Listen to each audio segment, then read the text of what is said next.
नमस्कार साथियों, अभी हम बक्सर जिला के कवलदा पोखरा स्थान पर मौजूद हैं। यहाँ माध्यमिक शिक्षक संघ का धरना चल रहा है। यहाँ हम जानने का प्रयास करेंगे कि ये धरना किस तरीके से चल रहा है और क्या ये धरना का क्या पर्पस है।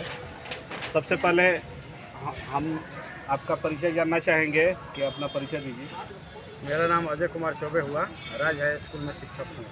ये 2023 जो नियमावली आई है, इसमें क्या त्रुटियां है, क्या खामियां है, इसके बारे में बताने का प्रयास करेंगे। और ये किस नज़रिए से आप देख रहे हैं जो 2023 नियमावली है। 2023 जो नियमावली है उसका विरोध इसलिए हम लोग कर रहे हैं कि हम लोग बहुत वर्षों से, कोई 8 साल 10 साल कोई 15 साल से सेवा में हैं। सरकारी संस्थान में हम काम कर रहे हैं, जनसंख्या हम कर रहे हैं, इलेक्शन करवा रहे हैं, और इसके बावजूद भी हमारी सेवा को तरजीह न देते हुए सरकार हमसे जो है पुनर्परीक्षा जो बीपीएससी द्वारा आयोजित कर रही है उसके माध्यम से ये कराना चाहती है और फिर नया सेवा मेरा हो जाएगा। तो इतने साल से हम 10-15 साल से जो सेवा किए हैं उसका क्या लाभ है, जबकि सरकार जो है हम लोग का उपयोग कर लेती है। और इस एज में जो 15 साल जो 16 साल लोग अपना समय देती है, 8-10 साल, इस एज में जो है अब उनके पास बहुत सारी रिस्पॉन्सिबिलिटी हैं कि इस एज में जो बीपीएससी को तैयारी करे। यदि बीपीएससी की तैयारी केवल शिक्षक ही क्यों करें, आप बीडीओ और सीओ से करा लीजिए। 5 साल बाद वो बीडीओ सीओ से पुनः परीक्षा कराइए बीपीएससी द्वारा, वो नहीं निकाल पाएंगे। यदि निकाल दिए तो मैं अपना नाम बदल दूँगा। इसीलिए मैं इस गलत नीतियों का विरोध करता हूँ। ये तानाशाही पूर्ण नीति है। अगले शिक्षक साथी हैं, इनसे भी जानने का प्रयास करेंगे। सबसे पहले सर अपना परिचय दीजिए। मेरा नाम अंकेश कुमार सिंह है और मैं राज +2 उच्च विद्यालय में 10+2 में वाणिज्य संकाय का शिक्षक हूँ। देखिए, जहाँ 2023 नियमावली की बात है, इसमें हमारे शिक्षकों के लिए क्या, जो नए आने वाले हैं उनके लिए भी कुछ नहीं। सरकार ने हमेशा वादा खिलाफी किया है और 2023 नियमावली में कुछ नहीं है। यही कारण है कि उनकी घटक दल के भी जो नेतागण हैं वो शिक्षकों के समर्थक में हैं, लेकिन सरकार सुनना नहीं चाहती। सरकार क्या है, सरकार की बस एक ही नीति है, किसी प्रकार कुर्सी को पकड़े रहना है और अपनी तानाशाही चलाना है, जो कि बिल्कुल गलत है और सरासर नाजायज। जब सरकार को वोट की ज़रूरत होती है तो शिक्षकों के पास आती है, नारे लगवाती है कि आप हमें वोट दें और हम आपके लिए पेंशन देंगे, वेतनमान देंगे, और जैसे ही जब कुर्सी मिलती है तो सरकार अपने वादे से बदल जाती है। आज 2023 की बात आ रही है, पता नहीं कितनी नियमावलियों को हमने देख लिया। सरकार की सिर्फ एक ही मंशा है कि शिक्षकों को बदनाम करना है, और इसी बदनाम शिक्षक के बल पर ये हर बार शाबाशी लेते हैं कि हमारा बिहार बोर्ड सर्वश्रेष्ठ है। बच्चों को आप 1-1 लाख रुपया दे रहे हैं कि बच्चे ने टॉप किया है। जब बिहार बोर्ड टॉप कर रहा है इन्हीं शिक्षकों की बदौलत, तो इन शिक्षकों को वेतनमान देने में आपको क्या दिक्कत है भाई? परीक्षाएं कितने लेंगे आप?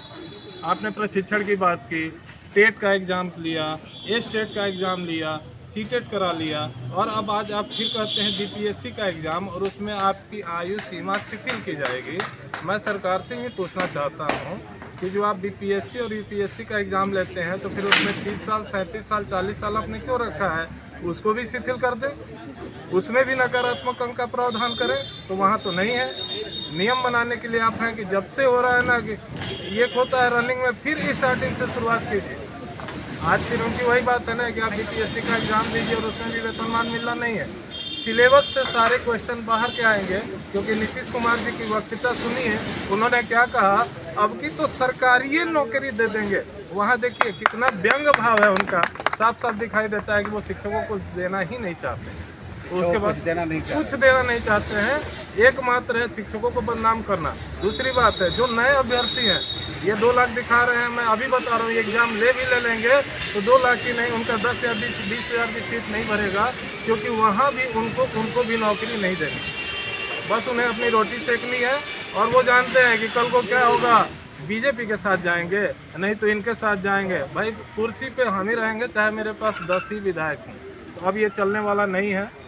जनता जागरूक हो गई है और इस बार कुर्सी कुमार की कुर्सी तो बदलनी तय है। क्या करेंगे आगे आप लोग? हम लोग अभी तो अपने संघ के हिसाब से धरना दे रहे हैं, प्रदर्शन कर रहे हैं, और हम लोग अंततोगत्वा इस रण को जीतेंगे। इसके बाद भी यह सरकार नहीं मानती है तो चुनाव में हम पूरे शिक्षक समाज और पूरे जनता को मिलाकर इनकी सरकार को बदल देंगे, ताकि इनको ये पता लगे कि शिक्षकों का असम्मान क्या होता है। और हमारे साथ शिक्षक साथी हैं, इनसे भी जानने का प्रयास करेंगे कि 2023 जो नियमावली है इसमें क्या खामियां हैं और क्यों इतना जोरदार प्रदर्शन पूरे बिहार में हो रहा है। सबसे पहले अपना परिचय सर दीजिए। जी, मेरा नाम कृष्ण कुमार ओझा हुआ। आप बोलिए। हम मैं भी राज स्कूल गाँव से बिलोंग करता हूँ। समस्या एक है, समस्या शिक्षकों के मान सम्मान को धूमिल करना है, और इसका इलाज यह है कि हम लोग सारे साथी मिलकर के संघ के माध्यम से एकजुट होकर के सरकार को संवैधानिक रास्ता दिखाने का प्रयत्न कर रहे हैं। यदि सरकार हमारी बातों को सही ढंग से नहीं मानती है तो हमारा लड़ाई सड़क से सदन तक होगा। इसके लिए हम लोग धरना करेंगे, अनशन करेंगे। जो भी लोकतांत्रिक व्यवस्थाएं हैं और हिंसात्मक रास्ते हैं, उन सारे रास्ता को हम लोग अपनाएंगे और अंतोगत्वा सरकार को अपनी गलती को एहसास होगा और हमें राज्यकर्मी का दर्जा अवश्य ही मिलेगा। इस निर्णय के साथ हम लोग लगातार प्रयासरत हैं और आगे तक रहेंगे, ये हमारी पूर्ण आशा है। ये आकर्षक वेतनमान क्या है, इसके बारे में थोड़ा सा। ये लॉलीपॉप है सर। हम लोग 17 बरस से इस लॉलीपॉप के चक्कर में पढ़ कर के आधा जीवन खत्म कर चुके हैं। बार बार एक नया लॉलीपॉप दिया जाता है शिक्षकों को। मंत्री तो बोल रहे हैं कि परीक्षा दीजिए और आकर्षक वेतनमान लीजिए, राज्यकर्मी का दर्जा लीजिए। शिक्षा मंत्री को यही समझ में नहीं आया। वो कम पढ़े लिखे तो ज़्यादा हैं लेकिन कम सोच रखते हैं, इसलिए मैं शिक्षा मंत्री पर विशेष टिप्पणी नहीं करूंगा। शिक्षक हो करके शिक्षकों को कुचल रहे हैं और इससे बड़ा विडम्बना इस राज्य के लिए क्या होगा। शिक्षक हो करके हम शिक्षकों को मान मर्यादा को धूमिल करें, इससे बड़ा आश्चर्य, ये 7वां आश्चर्य का आया था, मैंने पढ़ा था, ये 8वां अजूबा है बिहार के लिए। इससे बड़ा आश्चर्य हमको नहीं दिखाई दे रहा। शिक्षक एकता जिंदाबाद जिंदाबाद जिंदाबाद। और हमारे शिक्षक साथी हैं, इनसे भी जानने का प्रयास करेंगे।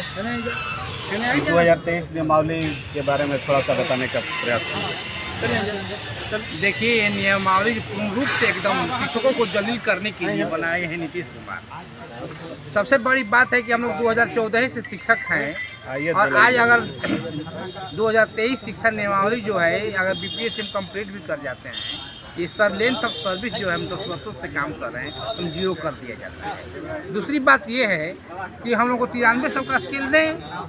अगर BPSC परीक्षा कंडक्ट कर रही है तो 9300 से 34,800 देते में हम करने के लिए तैयार हैं। SCP के लाभ से ट्रांसफर करें एकदम।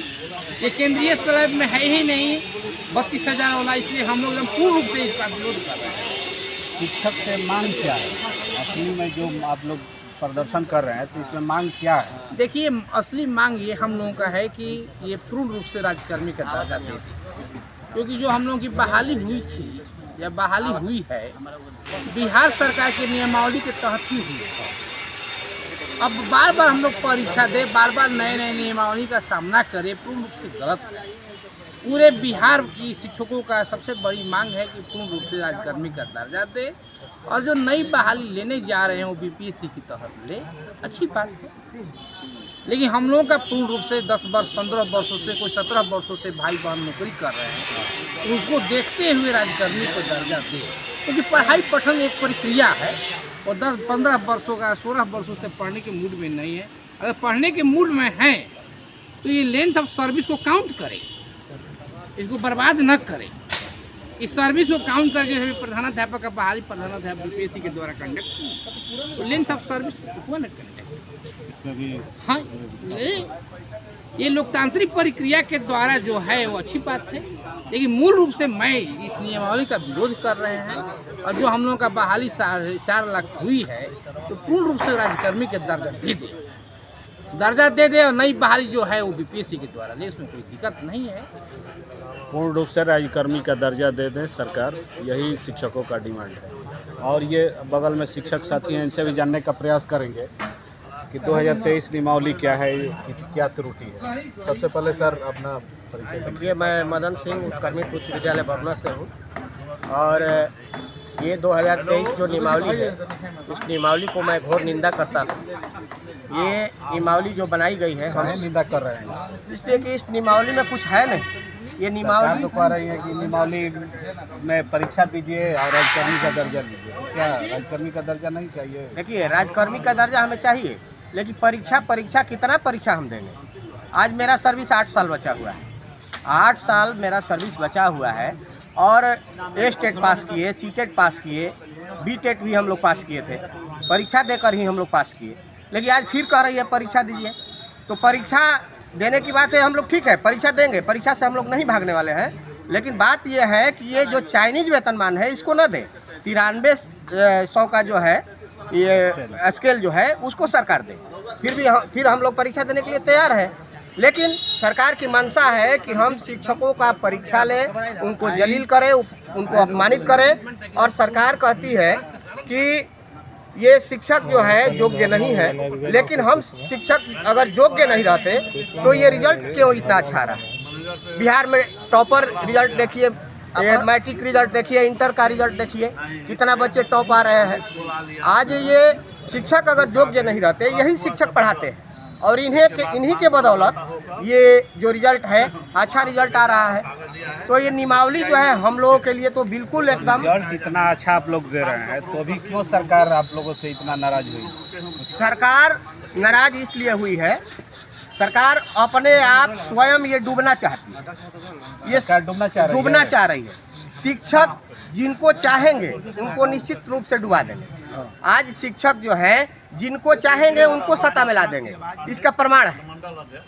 जो विगत वर्षों में जो चुनाव हुआ था, तेजस्वी जी क्यों आए उतना सीट लेकर? हम शिक्षकों की देन है। प्रत्येक शिक्षक जो है अपने मत को दे करके तेजस्वी जी को सत्ता में लाए, और ये शिक्षक जो है जितना मत दिए थे बैलेट पेपर से ही उनकी जीत हुई है। अधिकांश विधायक जो है बैलेट पेपर से ही जीते हैं। ये सरकार क्यों नहीं समझ रही है कि शिक्षकों से ही हम जीत रहे हैं, तो आप लोग के बारे में क्यों नहीं सोच रही? नहीं सोच रही है, क्योंकि ये सरकार जो है प्रॉपर, ये तेजस्वी जी जो है नीतीश के पीछे लगे हुए हैं। लेकिन नीतीश जी जो है इनको डुबाने पर पड़े हैं, अपने तो डूब ही गए हैं, मात्र 40-42 सीट लेकर के और मुख्यमंत्री बन जाते हैं। लेकिन अब इनको डुबाने के चक्कर में पड़े हुए हैं। नीतीश जी अपने डूब गए हैं, हाँ, तेजस्वी जी को भी डुबाने के फेरे में पड़े हैं। लेकिन तेजस्वी जी को अपने माइंड से काम लेना चाहिए, इसलिए कि ये तेज तराज में लीडर के बेटे हैं, और इनको ये समझना चाहिए कि अब से भी हम अपना सुधार करके शिक्षकों को राजकर्मी का दर्जा दें और पूर्ण वेतनमान दें। क्योंकि इनका वादा भी था, चुनावी वादा भी था कि समान काम समान वेतन देंगे अगर हमारी सत्ता आई तो, और साथ ही पुरानी पेंशन भी देंगे। लेकिन आज जो है देखिए कि ये चुपचाप मूक की तरह, गूंगे की तरह बन करके बैठे हुए हैं, कुछ भी नहीं बोल रहे हैं। नीतीश कुमार के साथ बैठे हुए हैं बैठे। और इधर शिक्षक साथी हैं, इनसे भी जानने का प्रयास करेंगे। सबसे पहले सर अपना परिचय दीजिए। मैं कुमार विमल, अनुमंडल अध्यक्ष BSTA डुमरांव। और हम लोग यहाँ पर धरना पे हैं, ये 2023 नियमावली के विरुद्ध। आप माध्यमिक शिक्षक संघ के डुमरांव के अध्यक्ष हैं? जी। अनुमंडल अध्यक्ष जी। तो आप लोग क्या कर रहे हैं इसके बारे में? 2023 नियमावली जो है इसमें त्रुटियां हैं, क्या त्रुटियां हैं, क्या आप लोग आगे? ये नियमावली जो है सरासर बिना वजह का है, बिना नाजायज है, इसको अंधा कानून कहेंगे। और अब हम लोग ज़्यादा कुछ बात करने के मूड में नहीं है। ये जो सरकार है इसको आने वाले चुनावों में हम इस नियमावली के प्रभाव को दिखाएंगे। अगर ये इसके पहले अपने आप में कुछ सुधार नहीं लाती है, सरकार नहीं सुनती है, तो हमारे पास भी हमारा हथियार है, हम इसका उपयोग करेंगे आने वाले चुनावों में। अब बहुत ज़्यादा हम लोग इस पर बात नहीं करने वाले हैं। बस अब एक ही रास्ता हम लोगों को सूझ रहा है, जिसको आने वाले आम चुनावों में इस सरकार को हम लोग सिखा देंगे। तो आने वाले आम चुनाव में जो 2024 का चुनाव है, इसमें 2024 है 25 2024 है 25 है, क्योंकि ये सरकार जो है अपने वादे से मुकर रही है। इसने जो वादा किया, क्या वादा किया था सरकार? वादा किया था कि पहली कलम से मेरी सरकार बनेगी। तेजस्वी यादव ने कहा था कि पहली कलम से हम जो है राजकर्मी का दर्जा देंगे, वेतनमान देंगे। आप उसमें सत्ता में अभी सरकार तो कही नहीं कि हम राजकर्मी का दर्जा लेने के लिए नहीं, उसमें परीक्षा की कोई चर्चा कहाँ थी? उसमें कोई परीक्षा की चर्चा नहीं थी। और अब जब आप सत्ता में आ गए तो सारी बात भूल रहे हैं। तो ये बात हम लोग याद दिलाएंगे, फिर इलेक्शन आने दीजिए, आपको हम लोग याद दिलाएंगे। फिर इलेक्शन आने दीजिए, सरकार को याद दिलाएंगे। शिक्षक संघ का यही कहना है। थैंक यू, धन्यवाद।